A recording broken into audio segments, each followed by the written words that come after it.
So we're going to kick this conversation off on a controversial subject, or let's just say a conversation that has often gotten me into hot water: love. What does love have to do with it? What is the point? What is love, in fact, and how is it expressed? This is a question that was submitted by Jay on Patreon. How's it going, buddy? Thank you so much for participating. We really appreciate you submitting that question. It was, and I'll repeat, what does love mean to you, and how is that expressed in your experience? And I am so very, very careful around this concept, around this question, because any answer that you reach for is going to be conceptual. It's going to be cherry picked. It's going to be pleasant. It's going to be lovely. It's going to be something that feels real good. And that is the hallmark of every really good trap. It just gets your attention. You really want it. You really like it. You think your life's going to be better off with it. I think that often we focus on the word love instead of how love is often expressed, which is through strength very often and through self-sacrifice. The ability to not put yourself first, to actually look at the whole picture. But that's not what we usually mean by love. What we usually mean by love is an emotion or sometimes an action between two people. I love this person. I feel this specific way about them. And I don't think that has anything to do with love. I think that's romantic love in the way that, excuse me, I just missed the mute button. It's a good thing we're editing this later. Anyway, in the way that you would see at a gift card store, the hallmark kind of love, the kind of love that is reflected in you buying somebody a flower. I don't necessarily consider that love. I consider that to be appreciation, even desire. There can be some lust in there. There's a lot of attraction, that kind of thing. With the flower thing, a certain degree of ceremony, but obviously you're just trying to show them that you care about them, often, not necessarily all the time. And so, I mean, the idea of love gets really confusing in that case because you're looking for a specific way of feeling about people. And I don't think it has anything to do with that. I think love is what remains. I think love is very much like reality. It's what is expressed when we are not in the way. That love is what we are when we are just being ourselves. Because when you feel love, what does that feel like? It feels like being vulnerable. It feels like being authentic. It feels like being connected. It feels like being yourself, which again is very different than infatuation or desire, which people often mistake for love. And this is the reason that I avoid this word very often. It's funny because when I was a kid, my grandfather very rarely said, "I love you," but he showed it in everything he did. And that's very much the point. How often do you hear the words, but it's not reflected in the actions? The person will say, "I love you," but put themselves first. Will say, "I love you," but still give in to their fears and disregard yours. And so I would say that love is what remains when we are willing to let go of control. I don't think that love and control can exist at the same time. Or rather, I don't believe that you can just be loving and still have control. Because what do you need the control for outside of fear? And if love is a reflection, or rather, and if love is a reaction to your fear, then that's not really love either. So I think it's a complicated question. Well, fucking said, dude. And it makes me wonder if, say, for example, hypothetically, like, because as you said, love is always going to be conceptual or it's what's left. So, what if love didn't exist? Like, we didn't even have conversations about what love is. It was like that was almost like removed from the equation of our society right now. Because what you'd be left with is just the interaction. It's just the moment to moment interaction, and something like, giving someone a flower, it's like a loving gesture, would be seen as something a little bit more to it. It's like, is this just a gesture, or is this coming with an expectation? Is this a feeling of a transactional sort of feeling? Because you get a sense of things being more transactional. It's like when the love layer distraction doesn't exist, you see oftentimes behaviors that are pitched as loving as being a little bit more manipulative, potentially, or with a degree of expectation, or like when that love sort of layer is cut, you see things more so for what they are. It's almost like love in a lot of ways is just a comfortable distraction from what's like actually happening right there. And because we're so bought in, like to love being a thing, or like loving someone, like being in love with someone, like, oh, falling madly in love with someone is kind of just like, it's kind of just becoming obsessed with an idea, oftentimes because of what you're getting out of it. It's like, because, I'm obsessed with this person because it makes me look like I have more value, or I, enjoy what they have to offer me. And it's a lot of times that infatuation, like the obsessive sort of infatuation, that isn't really so much of a moment to moment experience. And so as long as it is, more of this conceptual idea of love, it's like a wolf in sheep's clothing in a sense, or it allows for it in a lot more ways because it's such a thing, and it's kind of just like representative of feeling good. Like feeling good, like you wouldn't really oftentimes feel like, oh, this person made me feel bad, so they don't love me. This person made me feel good, so they do love me. And that's like our bar, which is a really fucked up bar, because like, who is that person doing it for? Like, are they doing it for you, or would being more honest with you be more so for you, or is it for themselves not wanting to feel uncomfortable? And so, like, we have phrases like tough love, but it's funny how it's like love and then tough love, as opposed to them being like equal components of the same spectrum. Like, it's just, yeah, exactly. It's just love. It's not like easy love and tough love. But if we put it like that, then that kind of shifts the perspective a little bit. Instead of it being love and tough love, it's like easy love and tough love. It's like, that was easy for you to do that thing. Like, that's the easy stuff, because that makes you feel good too. And you probably get something out of it because you're being semi, manipulative in the experience. To even just fucking telling someone you love them is like, in a sense, like being able to do something that is bypassing the actions that you're taking. It's like, oh, I just, it's like apologizing or fucking going to confession, right? It's like, oh, as long as you confess, you're good. As long as you just say that you love me, no matter what the fuck your actions are, then it's like, you love me. It's like, it's the worst indicator of it, the saying of it. The best indicator is the actions, which oftentimes people don't consider within that realm. It's just like yeah, again, it's conceptual entirely.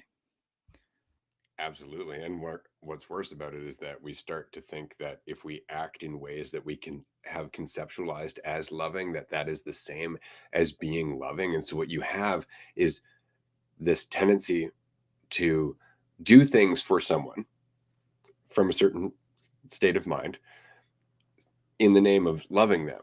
But then if they don't recognize it or live up to your expectations or reciprocate, all of a sudden you're angry. You're like, well, they're not doing any of that back. It's like, hold up. Was it love if you were doing it with the expectation of reciprocity? Was it love if you were doing it with any expectation at all? Which leads us to our next question, which came from another Patreon supporter. Shout out to Ben. Appreciate the submission, man. Let me just read this so I know I've got it correct. Can healthy expectations exist? I'm just going to lob this one over to Andrew and see what he's got up his sleeve. I did see that notification pop up on my phone as a comment to that post, and I sat on it for a second. I was like, I'm not gonna think about this until we get to the episode. But oh man, like, I don't think so in the sense of what I want. Like you've said in the past, like the only expectation I have of people is to be themselves or something along those lines, or do what's best for them, right? That's the expectation, was like to do for them to do what's best to them. And so any deviation of that, because when you put it like that, it's like, how could you possibly expect anyone to act differently until they, stop taking themselves quite so seriously? But that's not because, like, you're not doing that. You're not in control of that. Like, you expecting them to act differently than what's in the best interest of them versus, for the best interest of more than just them self separate from everything else. That's to have a healthy expectation is almost like thinking that you have some control over what they do, and immediately you're reaching, and then there's going to be blowback because every time you reach, there's inevitable blowback. And so I guess, like, you can if you want, but it's no different than just having any sort of, like, any expectation is expectation aside from them, and them doing what's in their best interest is just them doing what they're doing. Like, it's just kind of what they're always doing anyway, so you're not really expecting, but it's there's the awareness of it that that's where most people are at, so you're never caught off guard. Because if you think, if you're expecting something else, some idea in your own head, it's just, a very limited perspective, usually based on what's gonna hinder them from doing something that makes you feel bad almost, and you're trying to buffer that by thinking they're going to act in a certain way, but then having no control over it anyway.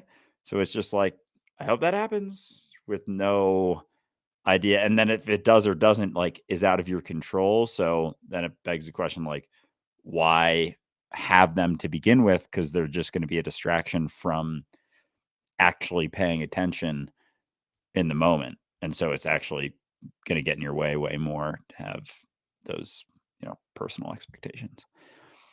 This is one that I've wrestled with for a long time because it's tricky. As you, I guess, get out of the way more, you start to see more. And so you start to see patterns in people. Like you start to see the choices that we often make because you're not so caught up in your own shit. So you're just like, I know I do that. And you see it more often in other people. And so you get to the point where you're just like, oh, I see where they're at. Oh, I know what's coming next. Right. But you don't. And that's the whole point. It becomes it kind of becomes a fun game because you get really good at probabilities, right? But on the other hand, if you get cocky about it, everything goes to shit because then you start to actually think about yourself more, and that's what throws off your awareness to begin with. Isn't that fun, right? Because all of a sudden you're like, aha, I'm getting this. And every time you do that, you're getting farther and farther away from the state of mind that was actually cluing into the patterns to begin with. And that state of mind doesn't assume anything, which is why it's more aware. And so, do expectation can you do healthy expectations exist? I would ask what you mean by healthy. Do you mean, can you have them and feel good about them and rely on them at any given point? I would say no. And this is just in my experience. By all means, like, and again, every once in a while I'll be like, oh yeah, I can see this coming, but I always follow it up with, but I don't know. And I do that for my own benefit. I do that as something that I have recognized in my life, that it is better to just admit, just guessing.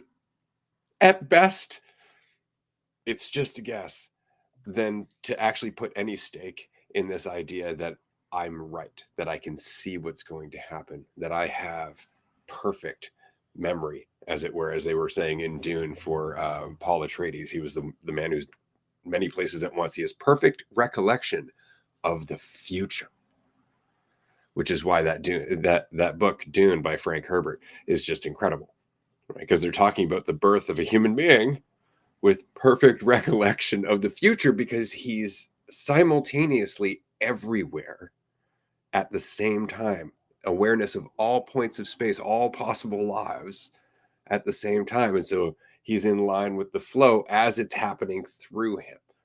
Damn good story. Which is why he says, I am, what is it? I am the master of fate and the tool of fate. Almost just being able to be used by yourself and it, but actually used.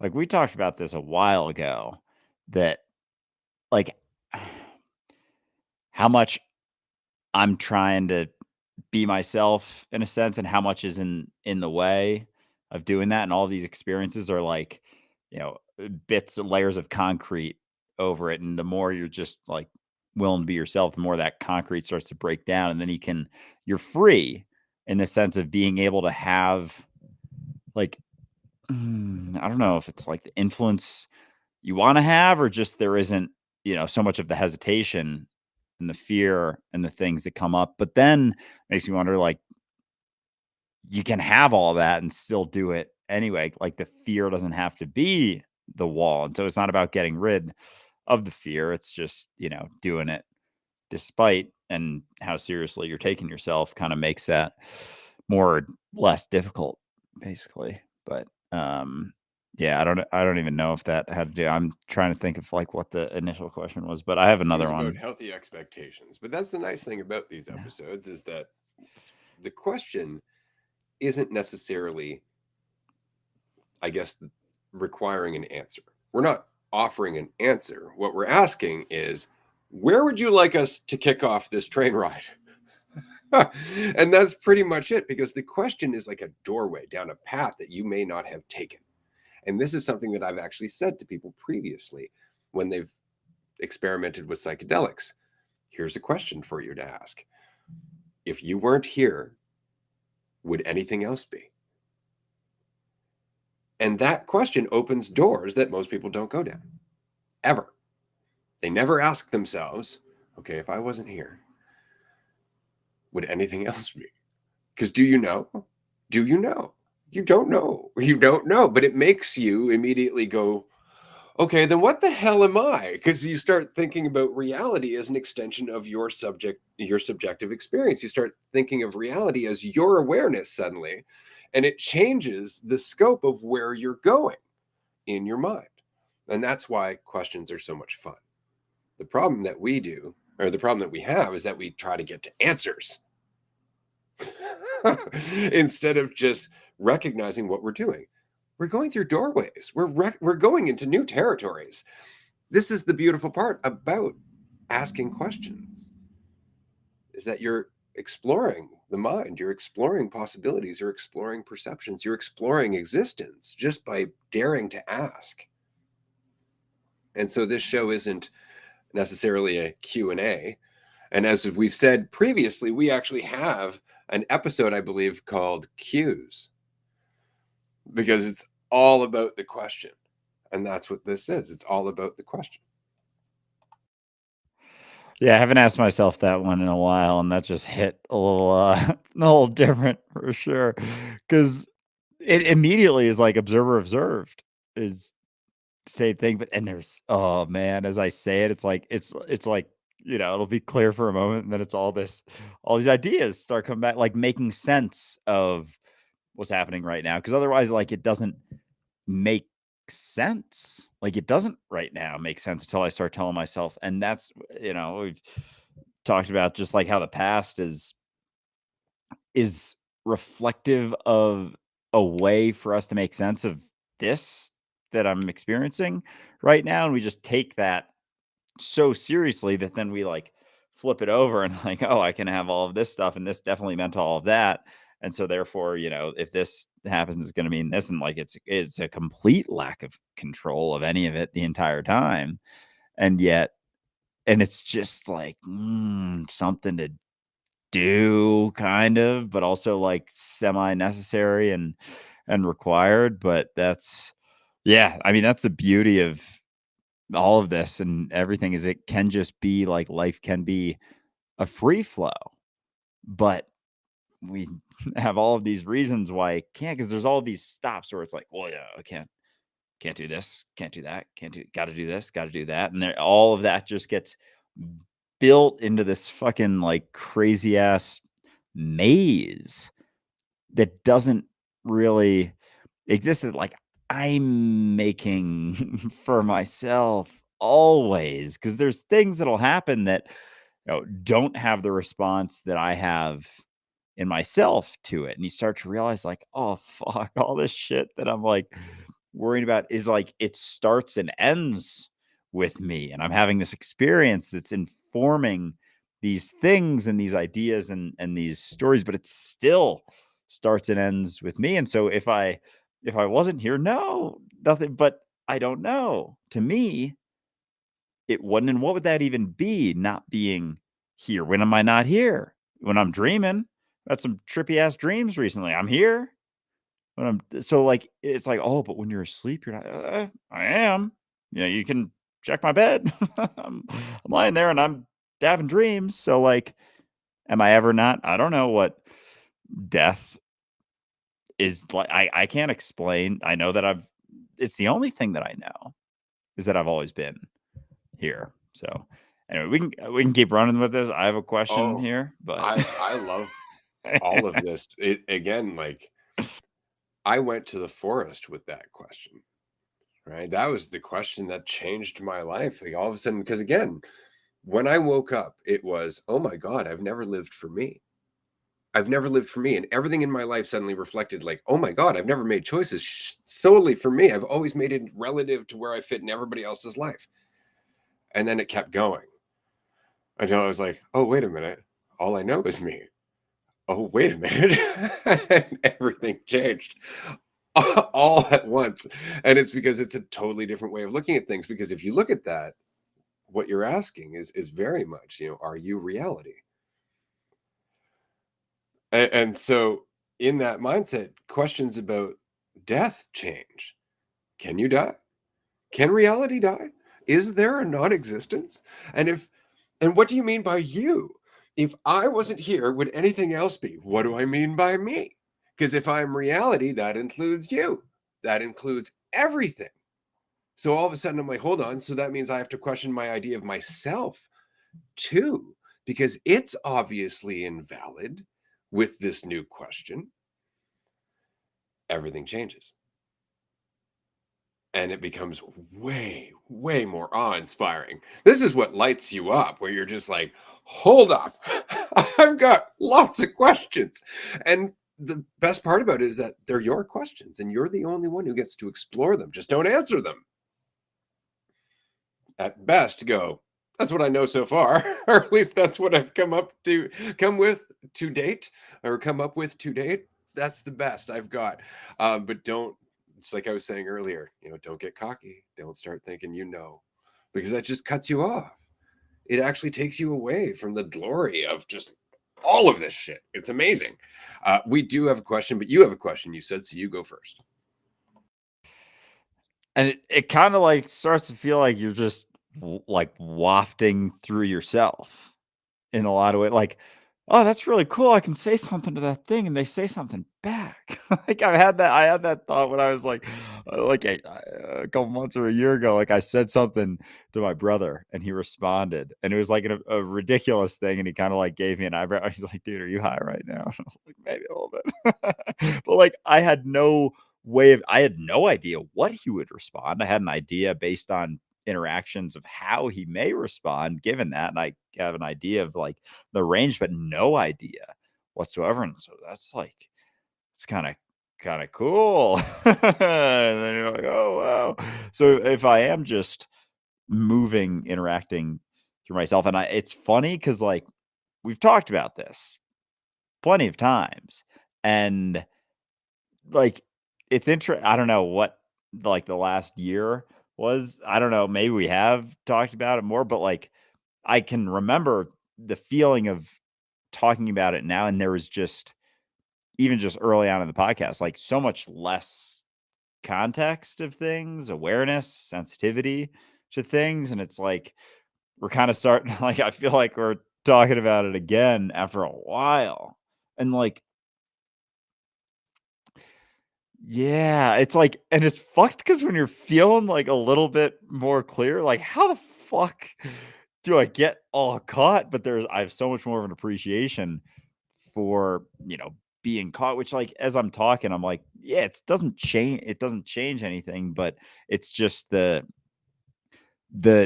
tensing and the lack of relaxation makes less sense as you go.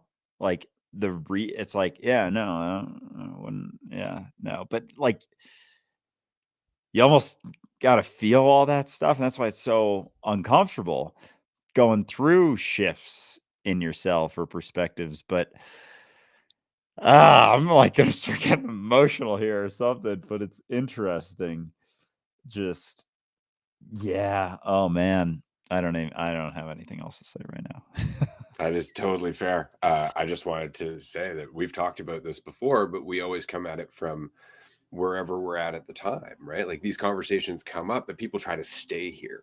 And you'll notice that I don't really give a fuck about staying here. And I say that as much as I love this conversation, I really do, about being awareness and all of that fun stuff. And it goes real deep. And I'm sure we'll get back into this as we go.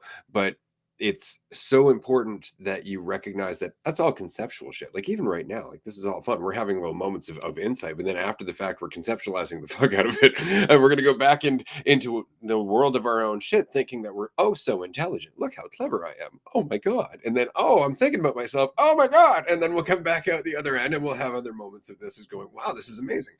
But that's what this is. That's what it's meant to be. There's nothing wrong with any of that. It's just that we've kind of lost an appreciation for what this is, right? We look at suffering and pain and we go, no, that shouldn't be. This is why, and I get these pamphlets all the time, or they're out on the street offering to hand them out, and I'm like, thank you. Just the Watchtower, or Church of Jesus Christ of Latter-day Saints, or Born Again Christians, or any of those, and the pamphlet is always, and I love how they pound on this. If there's suffering in the world, how can there be a God? And that's their opening. And it's like, okay. And then they start talking about the devil and shit. You're like, whoa, wait. I think you might have missed the point. The suffering leads to the joy, right? The joy leads to the suffering. But as long as you're looking at it as one side versus the other, you can't see how they work together. And so all of a sudden, reality makes no fucking sense. Why am I being punished? I'm being rewarded now. It makes no sense until you start realizing, okay, no, the two work hand in hand. And then when you tie in that other factor that you're it, then all of a sudden you start to realize that you're watching your own oscillating existence, right? And all of this starts to take on a totally different tone. But that said, you had a question. Yes, I did. I have other stuff to say. I'm like, nope, we're just going to keep rolling with this shit because this is fun too. And this kind of ties, I have some thoughts actually that, all right. Anyway, do you have any other podcast recs outside of DU, which is obviously the best? You're not wrong there, sister. But I would say anything you're interested in right now, like gardening. You're interested in gardening? Let's do a gardening podcast. Do you want to get into whittling or shoemaking? Like a shoemaking podcast. I'm saying this from kind of just the realization of how much, as you were just saying, like for me, turn the conversation into like my thing. Like I very much thought of it as something as opposed to just talking about reality. It was like something I think I'm good at or like can do better than someone else in a sense. And like that's not what it's all about. Like so much of it just comes down to a willingness to be yourself without so much hesitation. And so, listening to podcasts, like you can very much get focused on, like spirit. And I'm not saying like our podcast is spiritual necessarily, but like when we get into the deeper stuff, it's like people will think of it in a certain way, which isn't it. And I think that's what's I'm starting to get a sense of more and more myself is like, no, everything's everything's fucking on the table. Like it's fun to get in, as you're saying, to that conversation, but it's like in and out. It's like, oh yeah, yeah. All right, yeah. Now now what was that other thing you wanted to talk about? What's going on? Yeah. And then it's like the conversations, but it's not that's not like you can think of that or getting understanding more, letting go more and more of yourself is like the thing. It's like this is the thing that I build another identity around. Like we can see that in a lot of different ways. And so just I when I, you know, podcast Rex book recommendations, it's like, yeah, something you're interested in. If you want to dig in and learn something about something, like go for it. Enjoy it. That's a really good answer. I don't have any specific podcast recommendations because, as I've said numerous times, I don't really listen to podcasts or read books or watch TV anymore. I watch movies for sure because we do movie reviews, but aside from that, I'm living my life. You know, as much and as Andrew was just saying, these conversations are great, but it's just as important to go and do the dishes. So that said, I would say if I had any advice for recommendations as a whole, whether it's podcasts or books or speakers or music or anything like that, try anything, check it out, but listen for certain things and definitely be careful for this idea that it's making your life better. So if there's an underlying tone of, you know, you're better for listening to this and you have to if you identify in a certain way this is going to improve your life, and if you look at yourself in a certain way, if you double down on certain thoughts, blah blah blah, just watch for all that stuff, right? And if you're listening for it in yourself, then you're listening for it in other people, in which case check out whatever you want, have some faith in yourself. I'm sure you're going to find something that you enjoy. Just don't get attached. As always, this is something that we tell the listeners of the Dualistic Unity community. We love that you listen to the podcast. Thank you very much. We really do appreciate it, but never, ever assume that the podcast is going to explain anything better than you will in the moment that you're having that conversation. Right? Everything's a resource. Everyone is a resource. Everyone is teaching you. Everyone is an opportunity to learn. Everyone is a ripple. Everyone is you. And so that means all of your experiences are an opportunity. And I'll tell you that right now. Like, if I were to go and look for a podcast to listen to, I'd probably bounce from one to the other for a little bit and go, aha, I'm digging this one. Now, can I tell you how that process is going to go? No. Can I tell you which ones you're going to bounce around through? Nope. Can I tell you you're going to find one that resonates?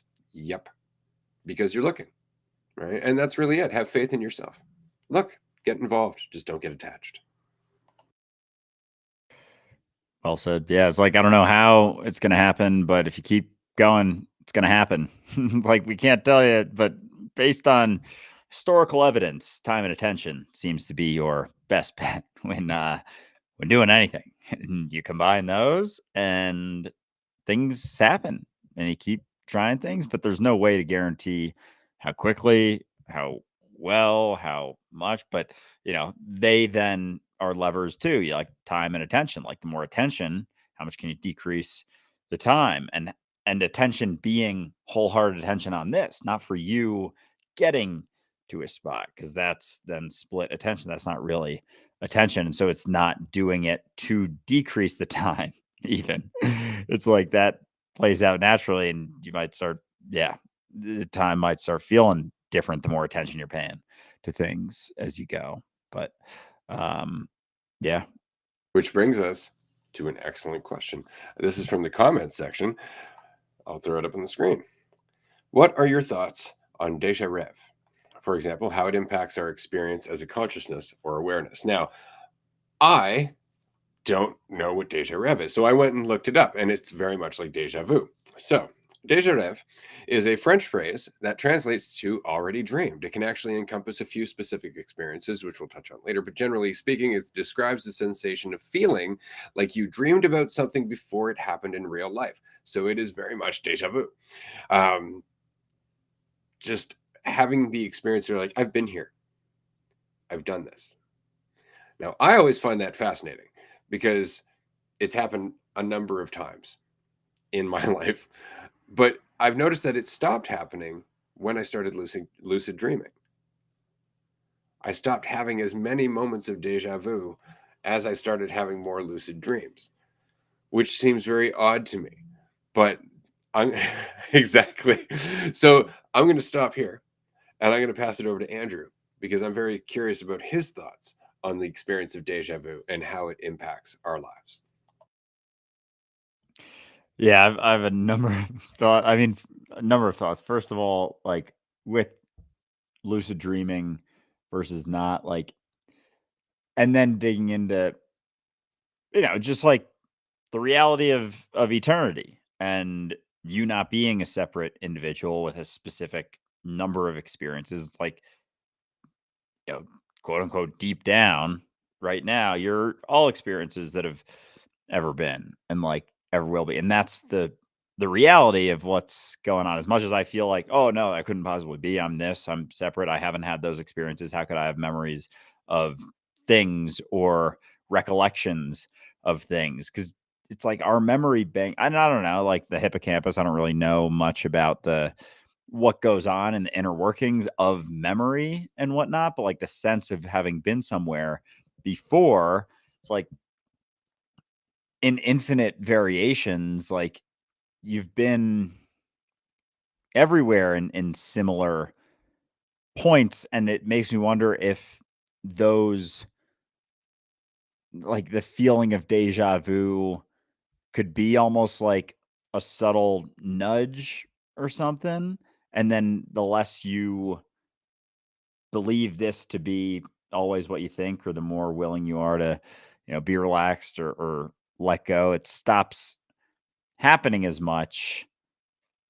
And I guess this one's specific to dreaming. I was kind of thinking of deja vu, but regardless, when it comes to dreaming, like in a dream, if you're not, the more you're paying attention in a dream, probably a higher likelihood you're going to be able to lucid dream because you'll be aware of what's going on. Like I had a dream last night that was very, very vivid, but I wouldn't say it was lucid necessarily, but I was like, I remember a lot of it, like throughout, like details. And like there were things that definitely didn't make sense. Like a street that I was on growing up was like covered in grass and it was all grass. And I was like, oh, interesting. Why would they, cover the street with grass? But so anyway, as that perspective shifts and as you're paying more attention to dreams, it would make sense then that it wouldn't be playing out like something else was happening. Honestly, I don't really know where I'm going with this anymore. So those are Totally some fair thoughts, and I'm because gonna stop. I did some further reading. Okay, so deja rev is not quite deja vu because deja vu, you're like, I've seen this before. Deja rev has three different types. Episodic like deja rev, where the patient is spontaneously able to remember or specify that he or she had this very specific dream on a very specific date. So in other words, you're like, oh shit, I had this dream on Thursday.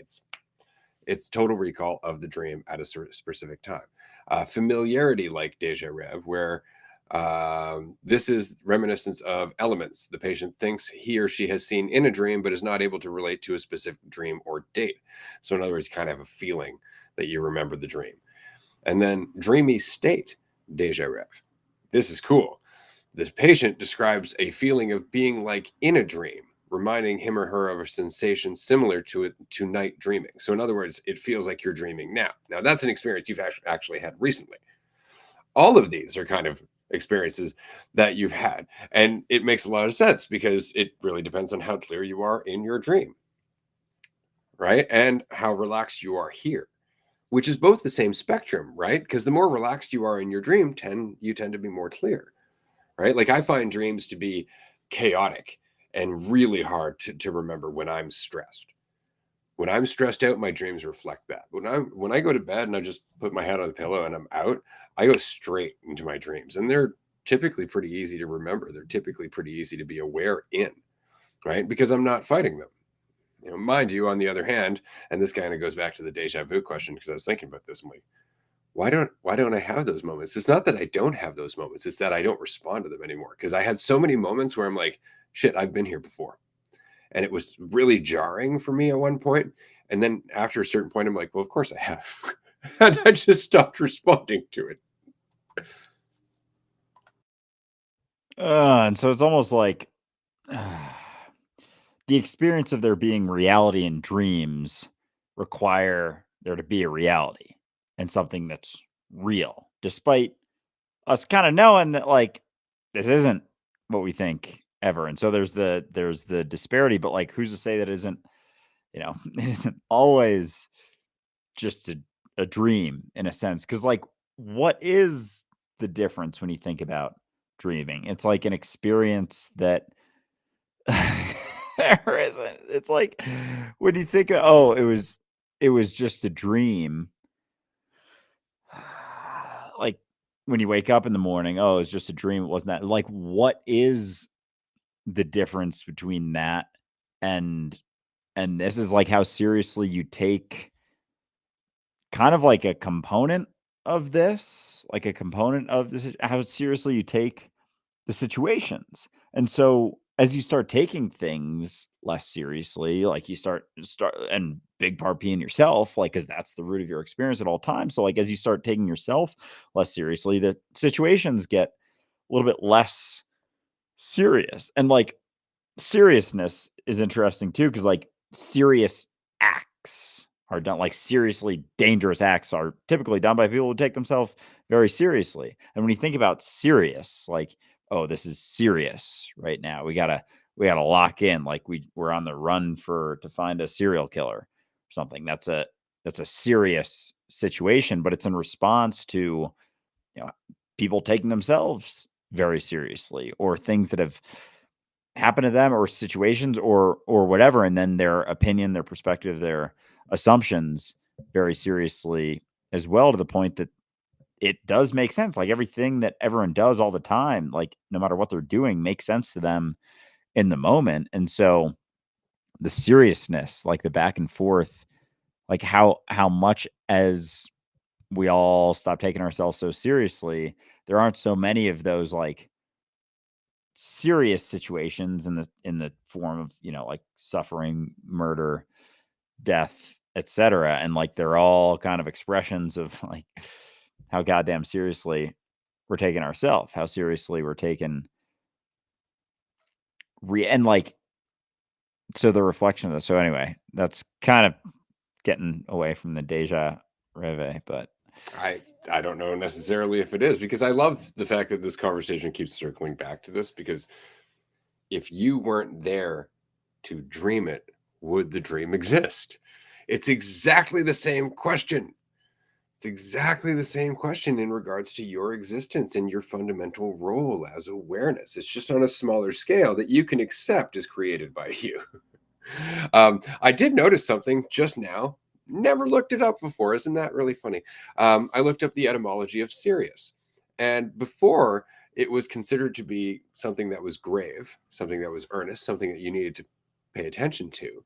It actually meant in series, something that was continuous, one step after another.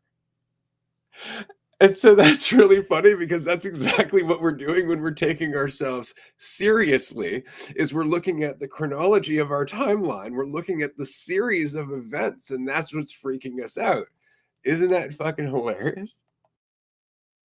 holy fucking shit, dude. Oh my god. I was like, I feel like whatever's gonna come right now is gonna be kind of trippy as fuck. Cause that, like, how often will a word like that, like believe that we had, like to care for, right? That was the etymology of believe, but like serious coming from series. And because when I said serial killer being like a serious act, I recognize like serious, series, serial, like in series over and over and over. And so, how much is our ability to perceive ourself? Does it require series like past, present, future?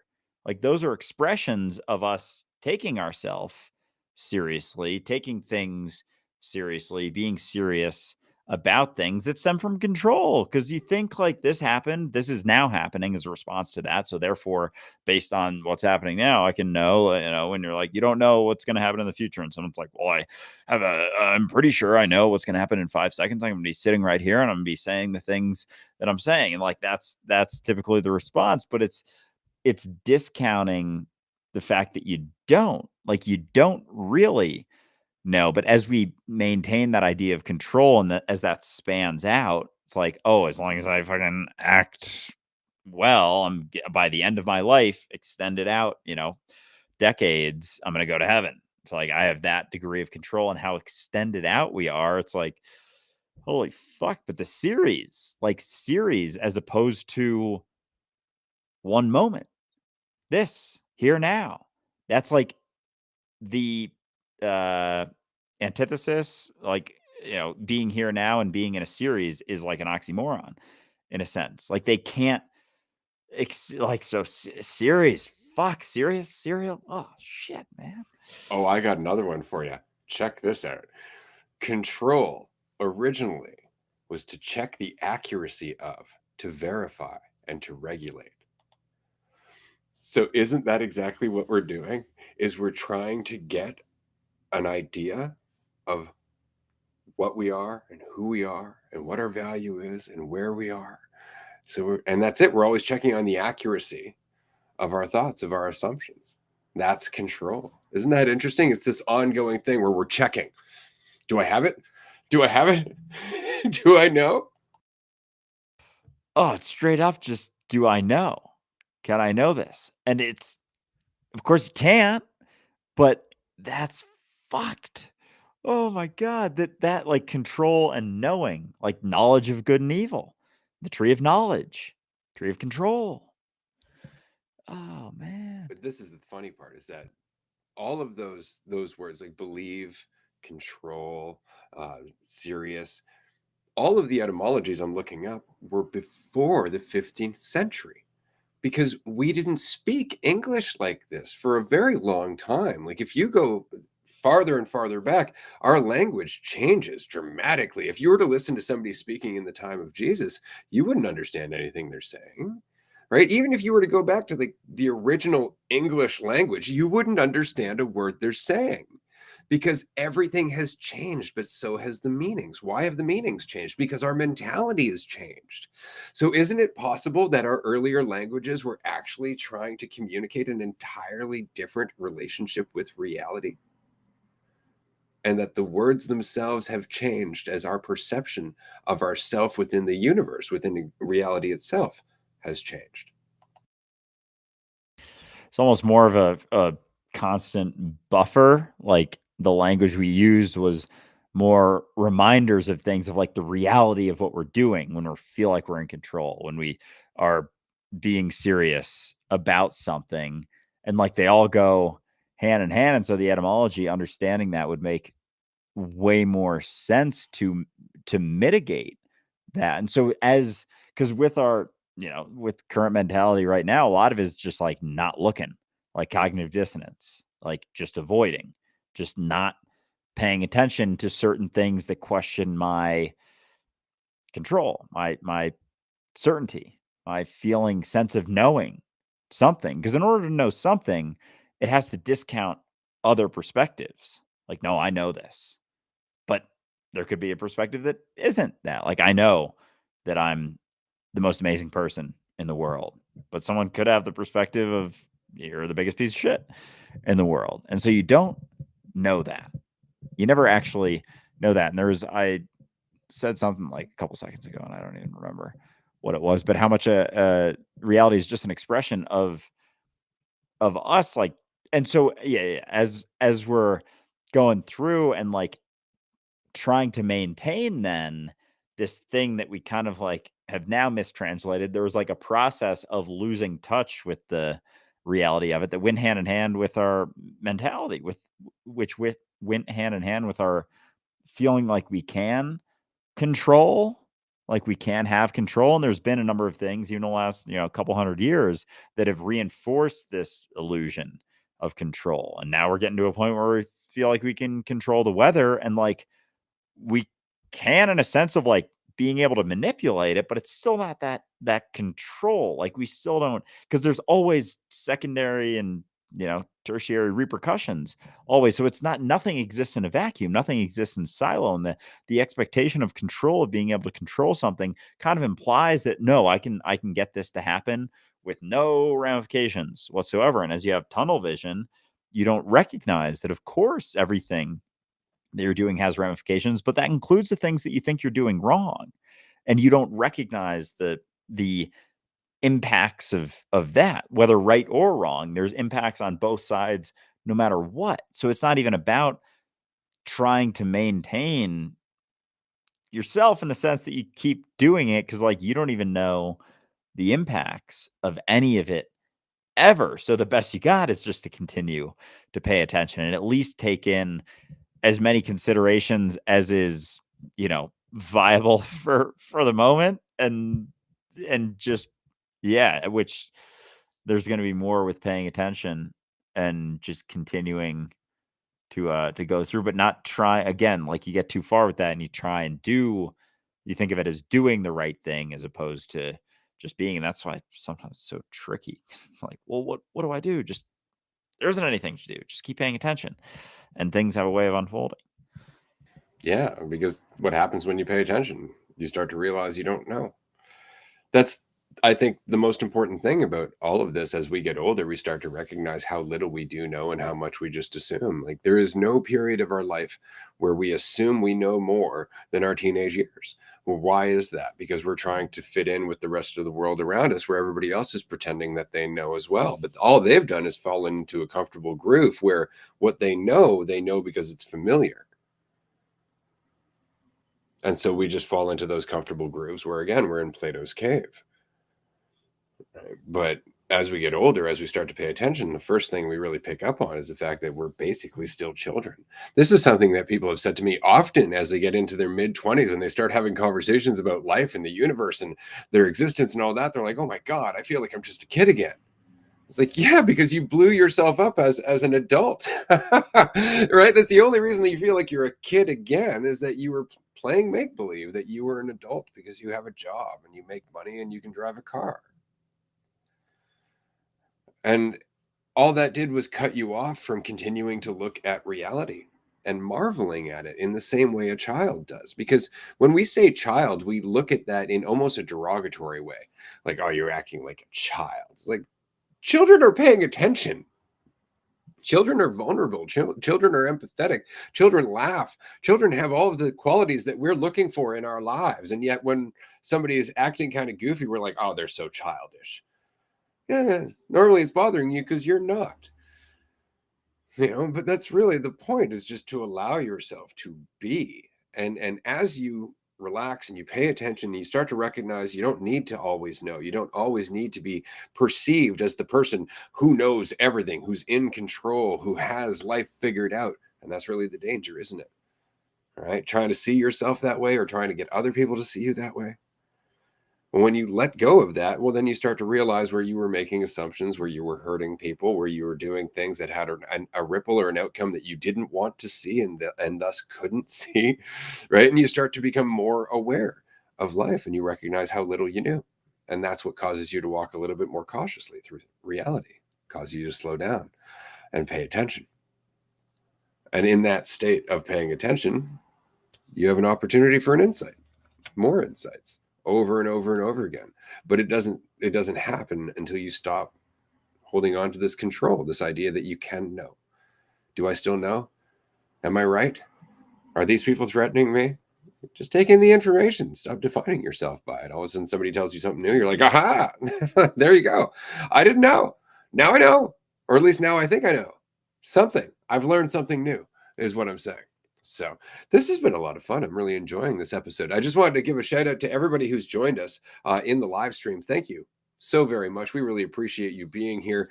Somebody had brought up the word sin, the etymology of which I had brought up as saying to miss the mark. Oops, I made a mistake. And they looked and they were trying to find the etymology of sin. Of course, this comes from the Greek translation of the original Bible, because the original Bible was not in English. They didn't use the word sin. And so if you want to go back to their definition of sin, it also means something very different, but that would be the Hebrew etymology, and you are welcome to check that out as well. But the point is, the closest they could get from the Hebrew to the Greek was oops, which is really all a sin is. And that is the importance of being able to look at words that we use all the time and to recognize that they don't necessarily mean what we think they mean. And they didn't always mean what we think they mean. And thus, it's important to go back to where they come from, which is the experience of reality. And in the experience of reality, all of a sudden it becomes fucking obvious what words like serious and control mean. Oh my gosh. Yeah. Like, and we're unwilling to look at those words or even recognize or just conceptualize something that just needs context. Like all language, like there can never be adequate answers that are given because there's always more context. Like, and context is a requirement. So for an answer to be the case, it has to exist, you know, kind of separate from everything else. But take sin for example, because we both grew up religious, learning the right things to do and the wrong things to do. Zero fucking context whatsoever with any of the sins. It's like no context whatsoever. Even imagining someone like naked in your head. It's like the thought that you have control over that, and the idea it's like, what if I didn't want to see someone naked in my head? Like, too bad. Better make it to confession quick before you get hit by a bus, or else you're gonna burn forever. Well, that one would just send you to purgatory. That wouldn't technically be a mortal sin, but, then you get there and That's a good subject. We should talk about this because this is something that I recognized recently on TikTok. Somebody had made a video about this, and I wanted to address it quickly. The video, and it comes from a place of genuine, concern, but that concern only comes from a place of trying to define yourself. The video was of somebody saying, "Hey, if you're having homosexual thoughts, then just do some exercise until they go away." And obviously this is coming from a place where it's like, I don't like these thoughts, we got to make them go away because they could mean something about me. Now this could mean a number of things. It could mean that in fact the person is attracted to men, which is fine. That doesn't necessarily make you gay. It could also mean that you just have an awareness, that you have a brain and it goes through certain thoughts, and this is currently what part of what it's processing, in which case still doesn't mean you're gay. The point is that don't resist thoughts like this. The only reason that we do is because we think that somehow it diminishes us or it threatens us. And the only reason it feels like that is because we were holding on to an idea of ourselves as being the best possible us that we could have been. Right. And that's where all that judgment comes from. That's where all that fear comes from. Right. And it's really important to recognize that you can find somebody of the same sex attractive. You can see things in them that are attractive. You can look at them and go, aha, those features. I like those features, and still not want to go and sleep with them. Because if you play it out in your head and you're just like, no, that's not what I'm looking at. See, right there. So don't suddenly get confused that just because you have a thought, it means something about you. I mean, you could think about killing someone. It doesn't make you a murderer, right? You could think about being on stage. It doesn't make you a performer. Because none of these thoughts actually define you. They're just thoughts. But resisting them, running from them, hiding from them, that's something that's going to just hound you and haunt you forever. Because then you're just like, what if it is? Oh my God, could it be? You're never going to know until you're actually in a situation where perhaps you do meet somebody you are attracted to, in which case you go, oh shit, I'm gay. And that's it. But I mean, if you're not in a situation, it hasn't happened, and you're just having thoughts, you don't have to continue thinking they mean anything about you. You can recognize that there is an infinite amount of perspectives in your brain. And there always will be. You're going to have thoughts about doing terrible, terrible things. You're not doing them, so that doesn't define you. They're just possible thoughts. And to limit yourself from those thoughts is to limit yourself from empathy. Yeah, it's fascinating how any thought fluttering by, like, your brain is designed to confirm things that you look at and that you focus on. So anything, it could be a fleeting thought of like walking down the street and like maybe it's someone you don't even can't even tell, it's someone you can't really tell if they're male or female. And then it's like, oh, interesting. Yeah, find them kind of cute. And then you find out that they're male afterwards, and like you didn't even know in the moment. And then your mind just like runs. It's like, wait a second, does that mean? And then this, and then this, and then and it'll just go until you're like, you know, imagining a life with someone that you're not even like really that attracted to or want to do something with, but it'll balloon anything, any thought. And the same goes for killing. Like I've had a fear of getting murdered and it felt like it was a real thing that could happen for sure. Or killing someone, like the thought of doing it can, if you focus on it, then can balloon in so many and that happens with so many of our just fleeting thoughts. Every thought has the potential to balloon. It's like they're all deflated balloons kind of floating by. It's like we fucking pick one and then as we focus on it or like are worried about it, it's like we start it starts inflating and it starts getting bigger, but that's always the case. And it's like recognizing that that's what our brain does. Like it does that. Like anytime you do it, like that's going to be the response. That is the tool. Like your hand can grab onto your phone. Like your brain is going to do everything it can, dig into every potential, situation that you've ever experienced to try and confirm whatever is floating on by. But they're going to continue to float on by. And there's something else as you were talking about. I can't remember it, but it's yeah, it's our mind powerful, brain Oh God, powerful it's tool. incredible. We do have another question. This was from the last Q&A that we did in December. How have you known a romantic relationship was over before? Where's the line between working together to resolve any perceived issues and breaking up or redefining the relationship? So I'm not even going to attempt to get into this one. For anybody who doesn't know, my marriage ended 6 months ago or so. And so this is something that I actually discussed at length in season 5, episode 12. So if you want to go back and check out a long conversation about being honest and what relationships really are all about and why we hold on to them, the danger of the conceptual relationship and defining yourself according to its success and or failure and all of that fun perception, do go and check out that episode. I think you will find it very useful, and it comes from a place that, again, straight from the heart, something I'm going through, something I've went through recently. So I think you'll find more than a few perceptions that you may think are helpful in that episode. Yeah, I think you cover everything really well in there. But it's like it's almost a tough thing as I'm trying to think about it in previous relationships I've been in. Like it's not like there's these, markers necessarily that it's like, oh, well, if this happens, then this. It's like, again, similar to the words, it's like context. It's very, very important.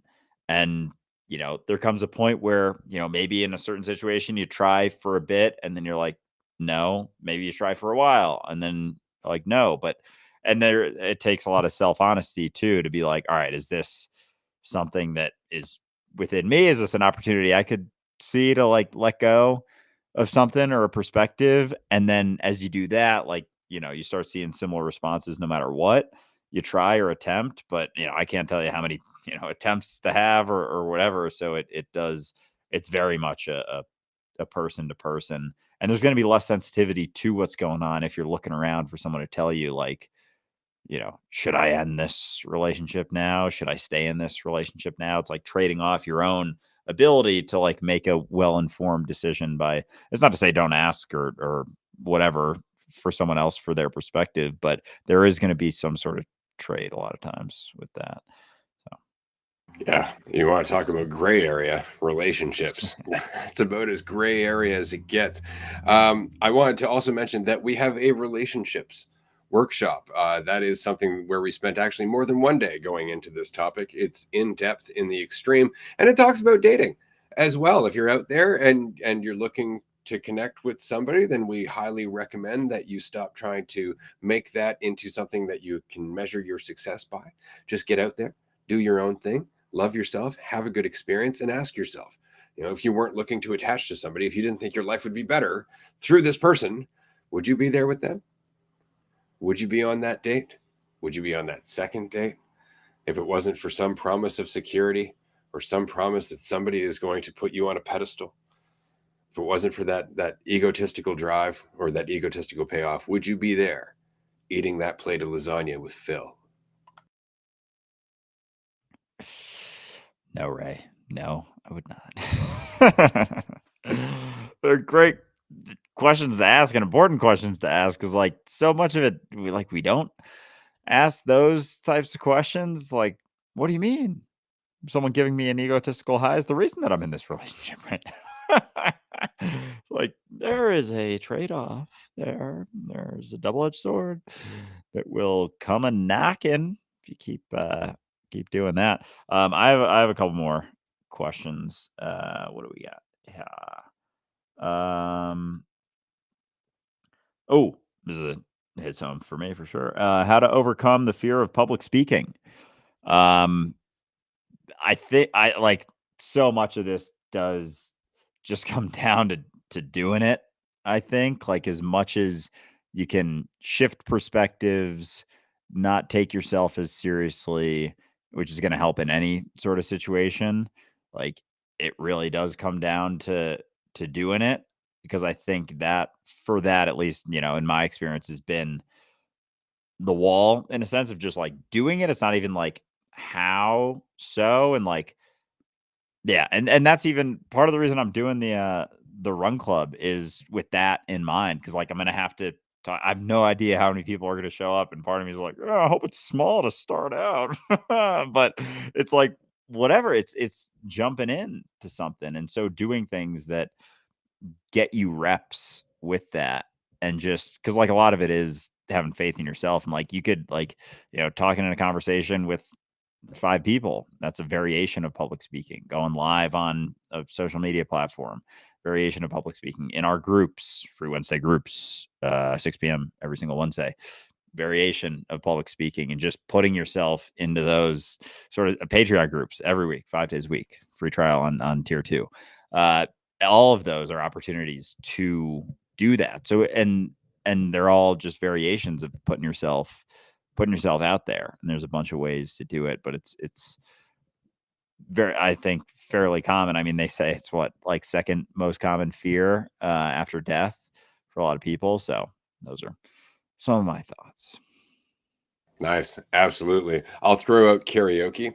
If you're really having problems with public speaking, get out to a karaoke bar, not one of those shitty ones where it's like private karaoke only, where you're with a bunch of people that you know. Go to an actual karaoke bar where it's a bunch of strangers. Listen to a few people go up. A couple of people are going to be awesome. A couple of people are going to go up, and they're not going to give a fuck if they're awesome. And you're going to respect those people more than anyone else because that's why it's there. That person is giving you a microphone. That person is giving you a microphone, which means they're offering you the opportunity to use that microphone willingly. What right do you have to say no at the end of the day? Reality is asking you, come to the fore, present what you've got. And that's it. That's all you have to do. Present what you've got. Not what you wish you had, not what you think somebody else would have, but what you have right now. And then just keep doing that. And if it's not karaoke, it could be anything. Talk to the cashier at the grocery store. When the DoorDash guy comes to your door and say, hey man, how's your evening going? That's a conversation. And the more conversation you have, the less you will have a fear of conversation. And the less you're afraid of conversation, the more you will start to want to speak as a whole. And then it'll get ridiculous to the point where you're talking to yourself when you're not talking to other people, because it's so much fun to be able to express yourself, because that's really all it's about. So if you're worried about public speaking, just get into speaking. That's really all it's about, because it's about you. And if it's about you, then at least you're interested in what you're saying. And the chances of somebody else showing some interest in what you're saying goes up astronomically simply because you are invested in it. Because if you're not invested in it, why am I going to listen? And that is one of the first rules of salesmanship. Well said. Yeah, it's a lot easier to talk about things you're passionate about. Like I even remember, at my last job, like having to give a talk or a training, and there were certain things that I'd just done enough that like wasn't even a second thought. There was just like, here, I'm going to walk you through this sort of thing. But it was way more fun and like easier to talk about something that I was interested in than something that I had to like force myself to learn and then talk about. And so being yourself, expressing yourself, talking about stuff that you're interested in is always going to be way easier than something that you're not as much. And so the more things you're interested in, like the easier it's going to be to talk about just in general. And you've said this before, but like to be an interesting person, just be interested. And they kind of go very much hand in hand with how interested you are in reality, you know? Fuck yeah. I mean, look at the fact that you came to my place, and I'm not boasting. Like I don't live in a fucking mansion or anything. I live in a little 2 bedroom, half a house, and it's great. But I have little things where you're just like, that's very cool.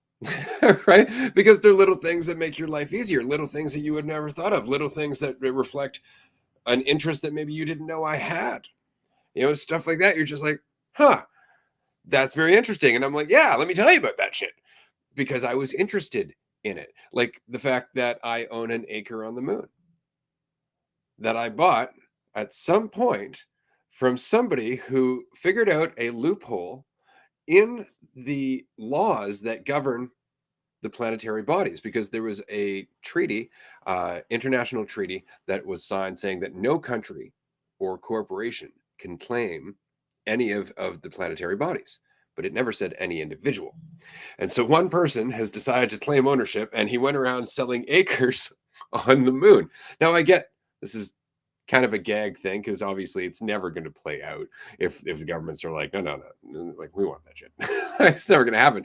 But it was fun, and the reason it was fun is because I got to learn about all kinds of shit about the moon. It had some like mineral shit, and there were some maps about the different valleys and stuff, and it was just one of those things where I'm like, this is very interesting, and now I have an interesting thing to tell other people, because it was interesting to me. And I think it'll be interesting to you to know that at some point, somebody decided to claim all the planetary bodies and sell acres of them under the name the Big Cheese. That is fucking unreal. I love that. And to your point, like if the government was like, yeah, no, like that would change so drastically quickly, and there would be very little ability to get in the way of that. And that kind of brings into question, like, how much do we have a sway over things? Like how much if the government wanted to do some shit, they just fucking start stomping. Like, yeah, we're gonna do this. And what the fuck are you gonna say about it? Well, that's not illegal, lawyer. It's like, all right, buddy. Good luck with that. But that's fun, and that's kind of like to my point before with what other podcasts would you recommend? Just something you're interested in, a topic you're interested in. There's lots of cool podcasts that only talk specifically about like one topic. Like get into a couple of those episodes, get into something that you're curious or wondering about, because you don't know how things are going to play out, where it's going to go, what you're going to understand or learn, and like how much pressure I've noticed on myself just to like the feeling of finality with something that's being said as opposed to a component of a situation that's happening. And I've noticed this more just with people, or even I don't know, just in general, like just throwing something out there. Like I've had such an aversion to like kicking things off, because it's faith in yourself to like, but it's faith in yourself combined with concern and fear and worry and all that stuff of like leading, like saying something that's just popped into your head and just talking about it. Cause it's like there's a sense of risk in that I'm noticing. Like I've always subdued in myself. And now I'm like starting to realize like, oh fuck yeah, no, I've done that. I've done that quite a bit throughout my life. And like I wasn't even aware of it until more recently, last month or two. But there has been that, and I've been doing it more in different situations. And it's like it's fascinating. I'm like, have I really never done this before? Have I really never, jumped in first with something? And I'm sure there's been points that I have, but like part of me is like, I don't know. Because there is the feeling of like, oh, that person responded, and now it's like stoked something or led to something else, or now you're talking about something else. And it's funny how, that can be a variation of being af- afraid, like being afraid of or thinking that, yeah, fuck, dude. It's like thinking you have control by just not doing, lack of action, thinking there's control in that. Because to do it, there's the sense of risk, but no action and action, like no action is an action in a sense. And it's just as much the ability to be looked at in a certain way. And I've said it so many times with like, I refer to it as growing up, and I'm like, oh, shit's still in there. Very much so. Like in high school, didn't want to be disliked. Didn't care if I was liked, but just didn't want to be disliked. And so how do you respond to that? You don't say anything. You be very quiet. And there's like, if I start talking about this too much, I'll get very emotional because it's like, it's one of the deepest sort of feelings that I've had. And there's variations of that just avoidance throughout my life. And I do it less than I used to for sure. But there's still some like deep roots in there that I'm just starting to like, all right, fuck it. Let's do this. Like keep maintaining some degree of like breath as we do it. But it's it's funny. I had no idea where that started from, but it's interesting for sure. Public speaking. And actually, it ties into something that somebody had said. I have no problem with standing up and speaking in front of hundreds of people and done it many times, but smaller groups are so much harder for some reason. And it's because in large groups, it's almost equivalent to having no one, right? Because nobody is really ever looking at you for any long period of time. Like there's so many people around that there's very little weight on you except to just do your job and get the fuck out, right? And that's very easy. But in small groups, you see them looking at you, right? They're interacting with you. There's less people to manage, and so there's more capacity to judge yourself, right? And it just comes back down to that idea that you're going to perform in a way that is right or wrong. And this is something that I'm happy to say is the reason I just expect people not to like me. And the reason is simply because I try to be as authentic and honest and in the moment as I can, right? And as such, I absolutely expect people who don't cherish those things to find me offensive. And then that's okay. See, that's the whole point. Is that what I'm saying is that not everybody's going to like you. Not everybody's supposed to like you. Do you really want somebody who is judgmental to like you? Because for that to happen, you have to be judgmental yourself. Because if you're not, they won't like you. So is that really a trade you're willing to make? And if not, then you have to accept that not everybody's going to like you and they shouldn't. Do you want someone who's judgmental to like you? Fuck. That's a good one to question and wonder about because that's because to be someone who does judge you, you got to be judgmental. And so if it does happen, it's like that's the thing. It's like, within itself, it's like that's the thing that it has to be to do it. It's like, of course not. But then, oh, it's like, like, fuck.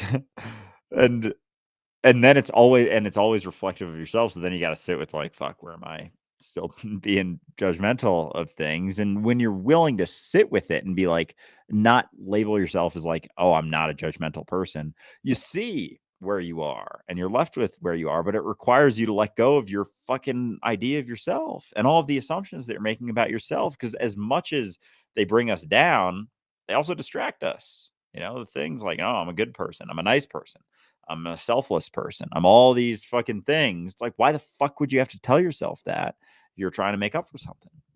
Why would you have to tell yourself that you were a good person, if not to distract yourself from all the ways that you're maybe not the best person?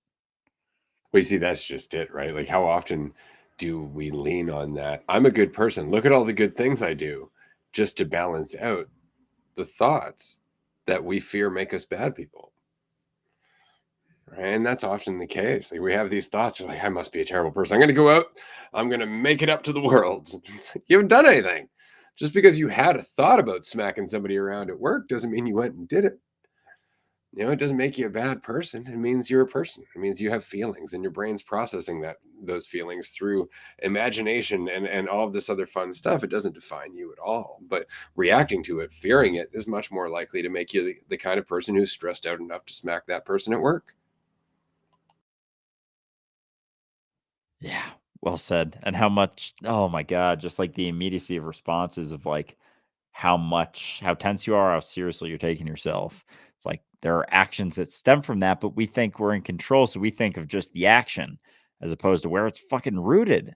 And it's like, no, certain actions stem from certain assumptions and certain perceptions. Other actions stem from other assumptions, perceptions. Certain actions stem from certain states of being, on that spectrum of relaxation to tension. It's like it would be funny to see a spectrum of like extreme relaxation to extreme tension and like the typical responses to that. And like as you go, it's like there's certain responses that are further to one side or further to the other, because even as you're putting like actions or something, again, like the words, it's contextual, so it's not going to be like this action means that you are on from scale of this, you are at level 300 tension from that action. It's like, no, that action can stem from a variation, but it's a spectrum, and there's typical responses to being more relaxed in general versus more tense in general. And so if certain thoughts and experiences, quote unquote, lead to or cause,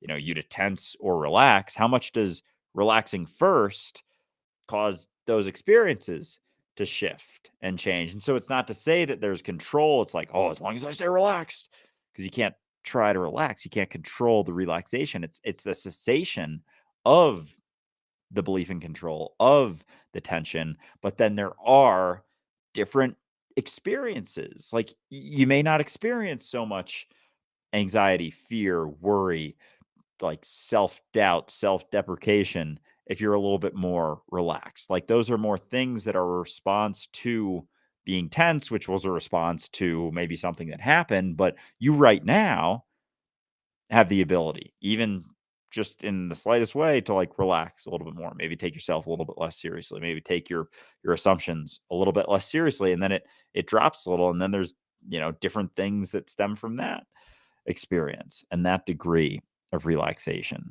And so, how much influence do we have over ourself in a sense, just by not feeling like we can be in that control or have that certainty and control?